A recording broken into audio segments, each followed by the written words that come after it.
So what it's up sa inyo mga gamers, ako nga pala si Jace Plays at tayo nagbabalik na naman dito sa ating panibagong episode dito sa Kidlat SMP. Kaya for today's video ay nandito tayo sa Presinto boy, kasi meron tayong ire-report dito sa Presinto boy. Kasi nagkakanakawan na dito sa Kidlat guys. Aba hindi naman pwede yung ganun na lang, wala tayong gagawin no, kaya ire-report natin dito sa Presinto no.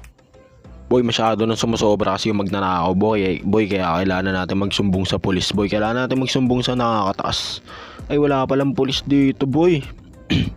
Isa pa namang member na magnanakaw yung i-report ko kasi boy marami nang nanakawan. Ala, siya pala yung officer dito boy, yung magnanakaw, si Rad PH. Siya dapat yung i-report ko boy, pero bago yung matuna tayo boy, ganto na ako kahirap ngayon boy. Nakikitulog na lang ako sa selda. Ay nako.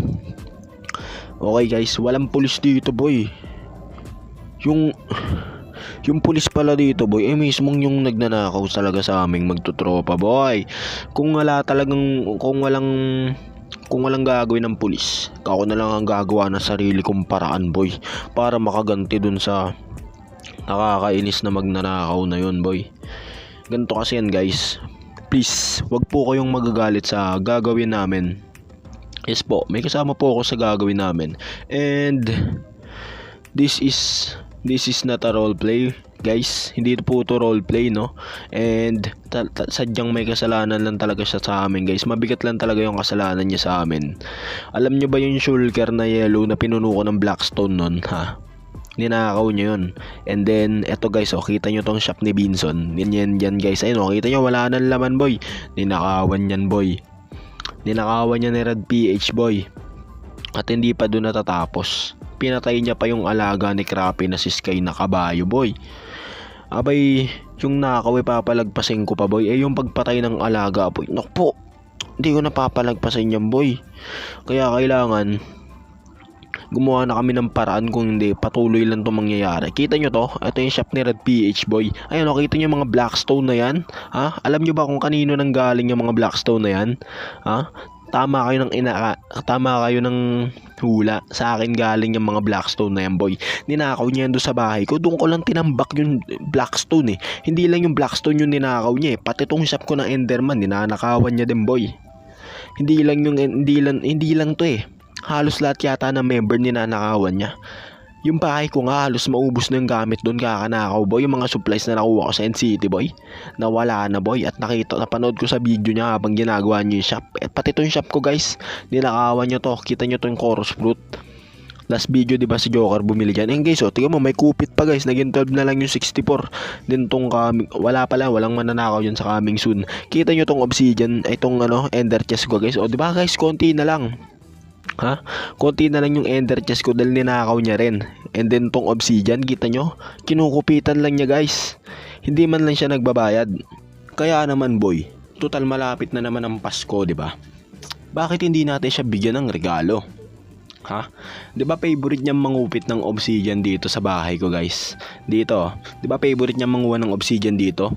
Eh di bibigyan ko siya ng isang shulker na obsidian. Ibabalot ko pa sa shop niya, para sure na talagang magustuhan niya guys. So total malapit na yung Pasko, eto na yung regalo ko sa'yo. Pakupit muna ng isa sa ender chest ko dahil wala akong dala boy. Ako pala yung nangungupit, hindi, joke lang. So need natin ng shulker na paglalagyan no, kasi wala tayong shulker na dala ngayon eh. So need natin ng paglalagyan ng shulker ng obsidian no. Okay lang sana guys kung ha. Okay lang sana kung di namin pinaghirapan yung mga ninakaw niya sa amin eh, ha. Okay, kaso nga lang guys, pinaghirapan namin yun eh. Pinaghirapan namin ingredient boy, tapos kukunin niya lang ng ganun lang. Abay, hindi naman tama yun boy. So nandito na nga pala kaming tatlo no? Kaming tatlo yung magiganti. At talagang gusto namin ng guys, get revenge. Yan, kita nyo, naglalaro-laro pa ako dito ng Dragon Head guys. So sila nga pala yung kasama kong kukuha ng obsidian dun sa Edno, which is pupunuin namin yung isang shulker ng obsidian, tas ibabalot namin sa shop niya at sa bahay niya. Kaya naman, tara na guys. So punta lang kami sa end. Gusto mo pala ng obsidian ha, lagi ka nangungupit sa akin ha. Sobra na yun ha. Kaya naman obsidian ang iririgalo namin sa sa Pasko. So, kukuha lang kami ng obsidian no, guys. Kaya naman kuha ko obsidian time lapse. Simulan na ito. Let's go.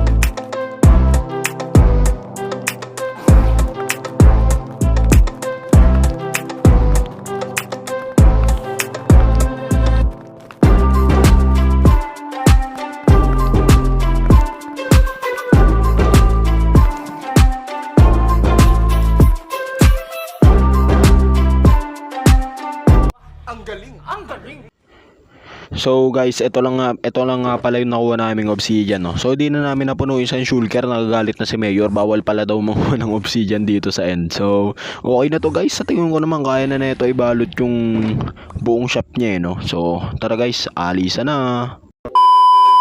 So ito guys, sisimulan na namin yung pagbuo ng obsidian shop, I mean obsidian house ni Rad PH no. Sana napapanood mo to boy. Wag ka na magnakaw ulit. And baka hindi na rin naman mangyari yun kasi nga makikick ka na rin boy. Kasi marami na siyang nilalabag na rules case eh. Sobrang dami na. Pumapatay siya ng players. Naninira siya ng bahay. Pumapatay ng alaga. So kaya naman, you deserve it bro. Ito na guys. Ito na. Obsidian shop time lapse. Simulan na ito. Let's go.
So, eto na guys, natapos na namin yung obsidian shop ni Rad, no?